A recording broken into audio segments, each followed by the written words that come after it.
हिंदी साहित्य one liner questions quick revision with Aarti Sharma. दोस्तों मेरा चैनल पसंद आए तो शेयर, लाइक और सब्सक्राइब ज़रूर करें। दोस्तों हमारा आज का विषय है आदिकालीन नाथ साहित्य। तो हम शुरू करते हैं। हमारा पहला प्रश्न है, नाथ साहित्य के प्रवर्तक कौन थे? दोस्तों गोरखनाथ। प्रश्न 2, नाथ साहित्य में किसका विशेष महत्व है? तो दोस्तों गुरु का। प्रश्न 3, गोरखनाथ के गुरु कौन थे? मत्स्येंद्र नाथ। प्रश्न 4, मत्स्येंद्र नाथ का वास्तविक नाम क्या था? तो दोस्तों विष्णु शर्मा। प्रश्न 5, मत्स्येंद्र नाथ अन्य किन नामों से जाने जाते हैं? तो दोस्तों मीन नाथ, मच्छेंद्र नाथ और बोधिसत्व अवलोकितेश्वर। फिर से रिपीट कर रही हूँ दोस्तों, ध्यान दीजिए। मीन नाथ, मच्छेंद्र नाथ और बोधिसत्व अवलोकितेश्वर नाम से मत्स्येंद्र नाथ को जाना जाता है। प्रश्न 6, मत्स्येंद्र नाथ की संस्कृत में रचित रचना कौन सी है? दोस्तों काल ज्ञान निर्णय। काल ज्ञान निर्णय मत्स्येंद्र नाथ की संस्कृत में रचित रचना है। दोस्तों प्रश्न 7, काल ज्ञान निर्णय का संपादन किसने किया? तो दोस्तों इसका उत्तर है प्रबोध चंद्र बागीची ने या बागाची ने। प्रबोध चंद्र बागाची ने काल ज्ञान निर्णय का संपादन किया। प्रश्न 8, नाथों की कुल संख्या कितनी है? तो दोस्तों नाथों की कुल संख्या 9 है। प्रश्न 9, नाथों को अन्य किस नाम से जाना जाता है? तो दोस्तों नौनाथ या फिर नवनाथ के नाम से नाथों को जाना जाता है। प्रश्न 10, किस ग्रंथ में नौनाथ या नवनाथों के नाम क्रम से मिलते हैं? तो दोस्तों गोरक्ष सिद्धांत संग्रह में। गोरक्ष सिद्धांत संग्रह में नौनाथ या नवनाथों के नाम क्रम से मिलते हैं। प्रश्न 11, गोरक्ष सिद्धांत संग्रह में। गोरक्ष सिद्धांत संग्रह में नौनाथ या नवनाथों के नामों का सही क्रम क्या है? तो दोस्तों गोरक्ष सिद्धांत संग्रह में नौनाथ या नवनाथों का क्रम कुछ इस प्रकार है, ध्यान दीजिए। नागार्जुन, जड़भरत, हरिश्चंद्र, सत्यनाथ, भीमनाथ, गोरक्षनाथ, चरपटनाथ, जलंधरनाथ, मल्यार्जुन। मैं फिर से रिपीट कर रही हूँ, ध्यान दीजिए। नागार्जुन, जड़भरत, हरिश्चंद्र, सत्यनाथ, भीमनाथ, गोरक्षनाथ, चरपटनाथ, जलंधरनाथ या और मल्यार्जुन। प्रश्न 12, डॉक्टर रामकुमार वर्मा ने नवनाथों के नामों का क्रम क्या बताया है? तो दोस्तों डॉक्टर रामकुमार वर्मा के अनुसार नवनाथों के नामों का क्रम कुछ इस प्रकार है, ध्यान दीजिए। आदिनाथ, मत्स्येंद्रनाथ, गोरखनाथ, गाहिणीनाथ, चरपटनाथ, चौरंगीनाथ, ज्वालेंद्रनाथ, भर्तरीनाथ, गोपीचंदनाथ। फिर से रिपीट कर रही हूँ। आदिनाथ, मत्स्येंद्रनाथ, गोरखनाथ, गाहिणीनाथ, चरपटनाथ, चौरंगीनाथ, ज्वालेंद्रनाथ, भर्तरीनाथ और गोपीचंदनाथ। प्रश्न 13, परवर्ती संतों ने आदिनाथ को क्या माना है? दोस्तों शिव का रूप माना है आदिनाथ को। प्रश्न 14, चरपटनाथ का पूर्व नाम क्या था? तो दोस्तों चरकानंद। चरपटनाथ का पूर्व नाम चरकानंद था। प्रश्न 15, दोस्तों यहाँ पंक्ति है, ध्यान दीजिए। तांबा तुंबा ये दुई सूचा, राजा ही ते जोगी ऊंचा। तांबा डूबई तुंबा तरई, जीवई जोगी राजा मरे। फिर से रिपीट कर रही हूँ, ध्यान से सुनिए। तांबा तुंबा ये दुई सूचा, राजा ही ते जोगी ऊंचा। तांबा डूबई तुंबा तरई, जीवई जोगी राजा मरे। यह किसकी पंक्ति है? तो दोस्तों चरपट नाथ की पंक्ति है। प्रश्न 16, दोस्तों फिर से पंक्ति है, ध्यान दीजिए। किसका बेटा किसकी बहू, आप सवारत मिलिया सहू। किसका बेटा किसकी बहू, आप सवारत मिलिया सहू। यह पंक्ति किसकी है? तो दोस्तों यह पंक्ति भी चरपट नाथ की है। प्रश्न 17, चौरंगी नाथ किसके शिष्य थे? तो दोस्तों गोरक्षनाथ के शिष्य थे चौरंगी नाथ। प्रश्न 18 चौरंगी नाथ किस नाम से प्रसिद्ध हुए? तो दोस्तों पूरन भगत नाम से प्रसिद्ध हुए। प्रश्न 19 नाथ संप्रदाय में जलंधर नाथ को क्या कहा जाता है? तो दोस्तों बालनाथ। मैं फिर से रिपीट कर रही हूँ। प्रश्न 19 नाथ संप्रदाय में जलंधर नाथ को क्या कहा जाता है? तो दोस्तों बालनाथ कहा जाता है। प्रश्न 20 नाथों में नागा अर्जुन को क्या माना जाता है? तो दोस्तों नाथों में नागा अर्जुन को रासायनी माना जाता है, रसायनी। ध्यान दीजिए। प्रश्न 21 है दोस्तों सिद्ध और नाथ दोनों में ही किसके नाम गिने जाते हैं? तो दोस्तों सिद्ध और नाथों की परंपरा में जो दोनों में ही नाम गिने जाते हैं वो हैं नागार्जुन, गोरखनाथ, चरपटनाथ, जलंधरनाथ। तो दोस्तों नागार्जुन, गोरखनाथ, चरपटनाथ और जलंधरनाथ के नाम सिद्ध और नाथ दोनों साहित्य में गिने जाते हैं। प्रश्न 22 नाथ पंथ के जोगियों को क्या कहा जाता है? तो दोस्तों कनफटा कहा जाता है नाथ पंथ के जोगियों को। प्रश्न 23 नाथ पंथियों की भाषा कैसी थी? तो दोस्तों खड़ी बोली राजस्थानी मिश्रित सद्दुक्कड़ी भाषा थी। खड़ी बोली राजस्थानी मिश्रित सद्दुक्कड़ी भाषा थी। प्रश्न 24 भारत के किस क्षेत्र में हठ योग साधना का प्रारंभ हुआ? तो दोस्तों पश्चिमोत्तर क्षेत्र में हठ योग साधना का प्रारंभ हुआ। प्रश्न 25 गोरखनाथ ने पश्चिमोत्तर क्षेत्र के कौन से भागों में हठ योग साधना का प्रचार प्रसार किया? तो दोस्तों राजपूताने और पंजाब क्षेत्र में हठ योग साधना का प्रचार प्रसार किया। प्रश्न 26 गोरखनाथ का नाथ पंथ किस शाखा का एक रूप है? तो दोस्तों बौद्धों की वज्रयान शाखा का ही एक रूप है नाथ पंथ। प्रश्न 27 महासुखवाद का संबंध किससे है? दोस्तों बौद्धों की वज्रयान शाखा से। प्रश्न 28 महासुखवाद का क्या अर्थ है? दोस्तों आनंद स्वरूप ईश्वरत्व। आनंद स्वरूप ईश्वरत्व महासुखवाद का अर्थ है। प्रश्न 29 नाथों का उदय किसके विरोध में हुआ? तो दोस्तों ध्यान से सुनिए नाथों का उदय किन किन के विरोध में हुआ उसकी चर्चा कर रहे हैं हम।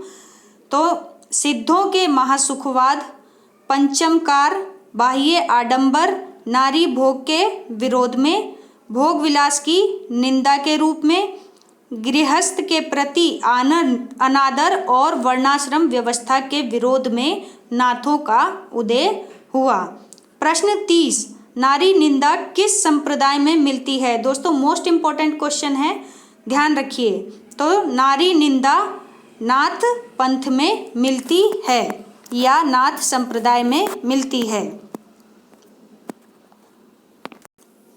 प्रश्न 31 नाथ कवियों द्वारा रचित काव्य का उद्देश्य क्या है? तो दोस्तों धर्मोपदेश देना नाथ कवियों द्वारा रचित काव्य का उद्देश्य है। प्रश्न 32 किसने नाथ पंथ को सिद्धों की परंपरा का विकसित रूप माना है? तो दोस्तों राहुल सांकृत्यायन ने नाथ पंथ को सिद्धों की परंपरा का विकसित रूप माना है। प्रश्न 33 राहुल सांकृत्यायन ने गोरखनाथ का समय क्या माना है? तो दोस्तों 845 ईस्वी गोरखनाथ का समय माना है। प्रश्न 34 हजारी प्रसाद द्विवेदी ने गोरखनाथ का जन्म कब माना है? तो दोस्तों 9वीं शताब्दी में। 9वीं शताब्दी से गोरखनाथ का जन्म हजारी प्रसाद द्विवेदी ने माना है। इसके बाद है हमारा प्रश्न 35 डॉक्टर पीताम्बर दत्त बर्थवाल ने गोरखनाथ का जन्म कब माना है? तो दोस्तों 11वीं शताब्दी से गोरखनाथ का जन्म माना है। प्रश्न 36 डॉक्टर रामकुमार वर्मा ने गोरखनाथ का जन्म कब से माना है? तो दोस्तों 13वीं शताब्दी से माना है। प्रश्न 37, रामचंद्र शुक्ल ने गोरखनाथ का जन्म कब से माना है? तो दोस्तों 13वीं शताब्दी से माना है। दोस्तों यहाँ प्रश्न 38 महत्वपूर्ण कथन है, ध्यान से सुनिए। शंकराचार्य के बाद इतना प्रभावशाली और इतना महिमान्वित भारतवर्ष में दूसरा नहीं हुआ। यानी कि फिर से रिपीट कर रही हूँ, शंकराचार्य के बाद इतना प्रभावशाली और इतना महिमान्वित भारतवर्ष में दूसरा कोई नहीं हुआ। भारतवर्ष के कोने कोने में उनके अनुयायी आज भी पाए जाते हैं। भक्ति आंदोलन के पूर्व सबसे शक्तिशाली धार्मिक आंदोलन गोरखनाथ का भक्ति मार्ग ही था। गोरखनाथ अपने युग के सबसे बड़े नेता थे। रिपीट कर रही हूँ दोस्तों, गोरखनाथ अपने युग के सबसे बड़े नेता थे। यह कथन किसका है? तो दोस्तों आचार्य हजारी प्रसाद द्विवेदी का कथन है। प्रश्न 39, नाथों ने किसकी स्थापना की? तो दोस्तों नाथों ने षड चक्रों के योग मार्ग की स्थापना की। षड चक्रों के योग मार्ग की स्थापना की।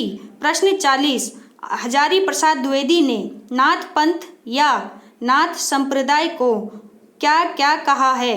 तो दोस्तों उन्होंने कुछ अन्य नाम भी दिए हैं। उन्होंने कहा है सिद्ध मत, सिद्ध मार्ग, योग मार्ग, योग संप्रदाय, अवधूत मत, अवधूत संप्रदाय। मैं फिर से रिपीट कर रही हूँ, ध्यान से सुनिए।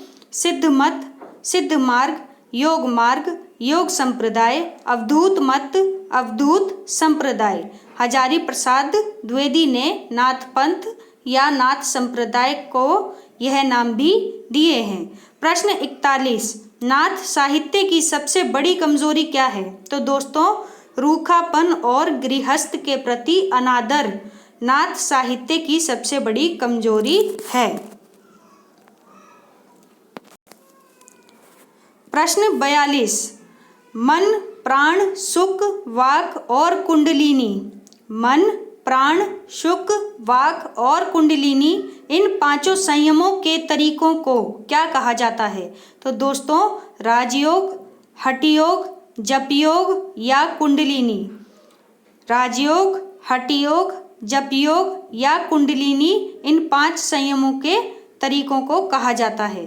प्रश्न 43, नाथ साहित्य में ईश्वर के किस रूप को महत्व दिया गया है? तो दोस्तों शिव के रूप को महत्व दिया गया है नाथ साहित्य में।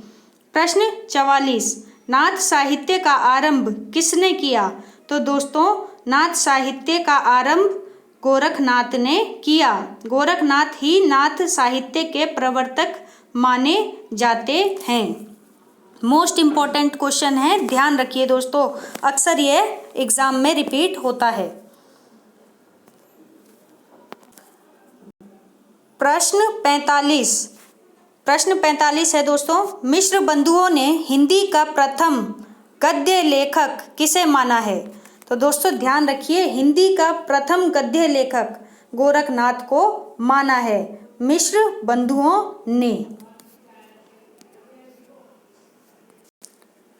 प्रश्न 46 है दोस्तों, गोरखनाथ के कुल कितने ग्रंथ हैं? तो दोस्तों गोरखनाथ के कुल ग्रंथ 40 हैं। प्रश्न 47, डॉक्टर पीताम्बर दत्त बर्थवाल ने गोरखनाथ के कुल कितने ग्रंथों को प्रमाणिक माना है? तो दोस्तों 40 में से कुल 14 ग्रंथों को डॉक्टर पीताम्बर दत्त बर्थवाल ने प्रमाणिक माना है। प्रश्न 48, डॉक्टर पीताम्बर दत्त बर्थवाल ने गोरखनाथ की 14 रचनाओं का संपादन किस नाम से किया?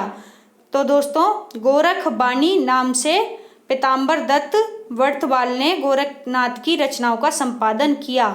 मोस्ट इम्पॉर्टेंट क्वेश्चन, ये क्वेश्चन हमेशा पूछा जाता है तो आप इसका ध्यान रखेंगे। प्रश्न 49, नाथ पंथियों की साधना कौन सी थी? तो दोस्तों हठ योग नाथ पंथियों की साधना थी। प्रश्न 50, हठ योगियों के सिद्ध सिद्धांत पद्धति ग्रंथ के अनुसार हा का क्या अर्थ है? दोस्तों फिर से रिपीट कर रही हूँ, हठ योगियों के सिद्ध सिद्धांत पद्धति ग्रंथ के अनुसार हा का क्या अर्थ है? तो दोस्तों हा का अर्थ सूर्य है। प्रश्न 51, हठ योगियों के सिद्ध सिद्धांत पद्धति ग्रंथ के अनुसार ठा का क्या अर्थ है? तो दोस्तों ठा का अर्थ है चंद्र। तो इस प्रकार जब हम हठ शब्द बोलते हैं तो उसमें हा और ठा जिसका अर्थ है सूर्य और चंद्र।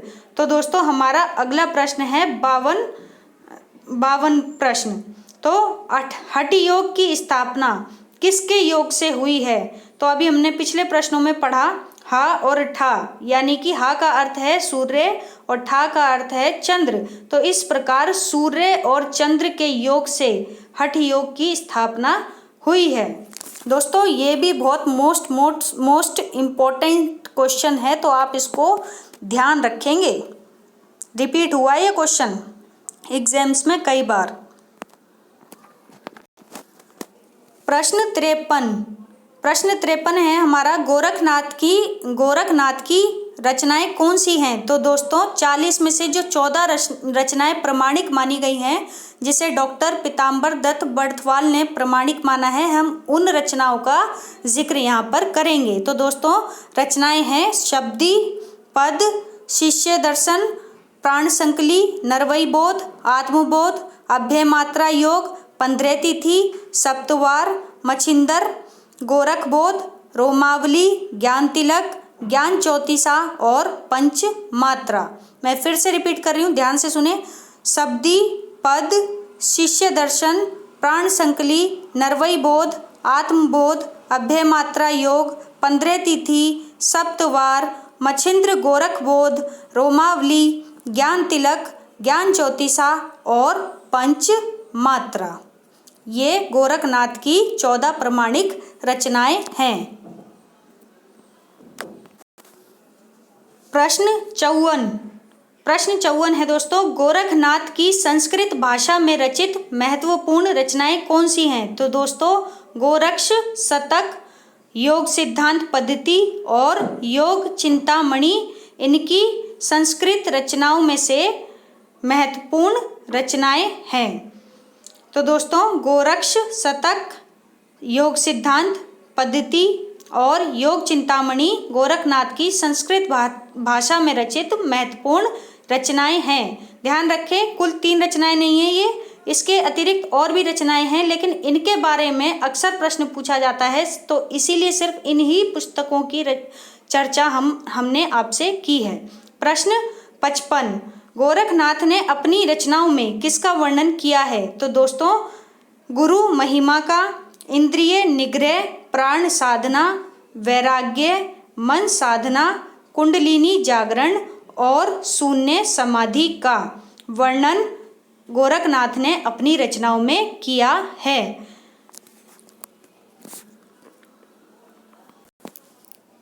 दोस्तों यहाँ पर हमारा अगला प्रश्न है 56वां प्रश्न। प्रश्न 56 पंक्ति है, ध्यान से सुनिए। सोवता अवधु जीवता मुवा, बोलता अवधु प्यंजरई सुवा। मैं फिर से रिपीट कर रही हूँ। सोवता अवधु जीवता मुवा, बोलता अवधु प्यंजरई सुवा। यह पंक्ति किसकी है? तो दोस्तों गोरखनाथ की पंक्ति है। प्रश्न 57, 9 लख पात्री आगे नाचे पीछे सहज अखाड़ा, ऐसे मन ले जोगी खेलई तब अंतरी बसई भंडारा। मैं फिर से रिपीट कर रही हूँ। 9 लख पात्री आगे नाचे पीछे सहज अखाड़ा, ऐसे मन ले जोगी खेलई तब अंतरी बसई भंडारा।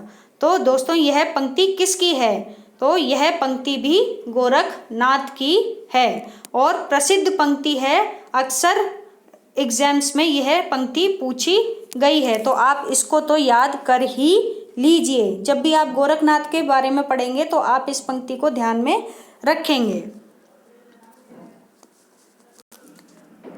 प्रश्न 58 दोस्तों फिर से पंक्ति है, ध्यान से सुनिए।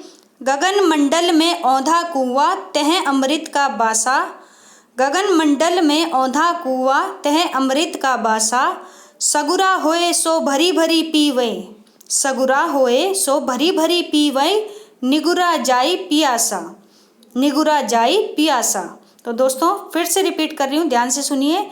गगन मंडल में औंधा कुआं तह अमृत का बासा, सगुरा होय सो भरी भरी पीवे निगुरा जाई पियासा। यह पंक्ति किसकी है? तो दोस्तों गोरखनाथ की पंक्ति है। प्रश्न 59, तो प्रश्न 59 है दोस्तों, कश्मीरी आचार्य अभिनव गुप्त किस शताब्दी के हैं? तो दोस्तों कश्मीरी आचार्य अभिनव गुप्त 10वीं शताब्दी के हैं। प्रश्न 60, दोस्तों हमारा प्रश्न 60 है, कश्मीरी आचार्य अभिनव गुप्त ने मछंद विभु या मत्स्येंद्र नाथ की वंदना अपनी किस रचना में की है?